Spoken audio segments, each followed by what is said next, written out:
ఇది పరమాత్మ యొక్క స్థితిని చెప్పటానికి నిన్న ఆవిడ ఎంత చక్కగా అందుకున్నారో.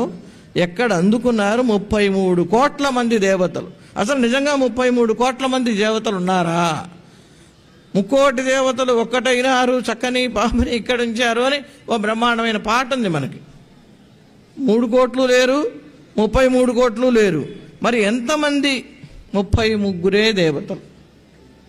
దేవతలుగా ఉన్నవాళ్ళు 33 తప్ప 33 కోట్ల మంది లేరు.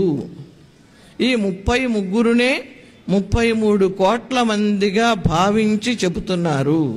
ఆ 33 అద్భుతమైనటువంటి గుణాలు.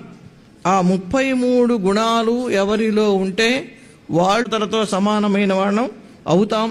అటువంటి అత్యద్భుతమైనటువంటిది ఈ 33 గుణాలు ఎక్కడున్నాయండి? గీత 12వ అధ్యాయం 13వ శ్లోకం నుండి చదువుకోండి. 33 గుణాలు చెప్పాడు ఆయన. అద్వేష్ట సర్వభూతానాం మైత్ర కరుణ ఏవచ మొదలుపెట్టి 19వ శ్లోకం వరకు చెప్పినటువంటి 33 లక్షణాలే 33 గుణాలు, 33 దేవతలు. ఈ దేవతలు ద్వాదశాదిత్యులు. అలా ఒక సంఖ్యని చెప్పారు. అశ్విని దేవతల్ని ముఖ్యంగా దేవతలలో పరిగణించారు. అసలు అశ్విని దేవతలకి పాపం యజ్ఞంలో హవిస్సు లేదు, ఏమీ లేదు. ఆ మహానుభావుడి దయ వల్ల చవన మహర్షి వీళ్ళకి హవిస్సుని కల్పించాడు.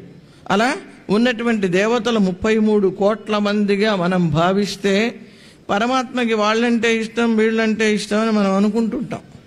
మనకి మానవ నైజం ఏమిటంటే ఒకళ్ళతో మాట్లాడుతున్నాం అనుకోండి, ఇంకొకళ్ళ యందు ప్రేమ లేదని ఒకళ్ళతోనే మాట్లాడగలుగుతాం. వీళ్ళతో మాట్లాడితే వాళ్ళకి కష్టం వేస్తుంటుంది, అమ్మో నన్ను పట్టించుకోలేదని వాళ్ళతో మాట్లాడుతుంటే రోజు మేము సేవిస్తాం, ఇవాళ హైమ రాగానే హైమతో మాట్లాడారని ఇక్కడ వాళ్ళు అనుకుంటారు. హైమేమనుకుంటుంది? తిరుపతి నుంచి నేను వచ్చాను అమ్మ కోసం, చూసావా అమ్మ నన్ను చూడలేదు అనుకుంటుంది. ఇంతమందిని మెప్పించాలి అంటే మానవులకు సాధ్యమయ్యే పని కాదు.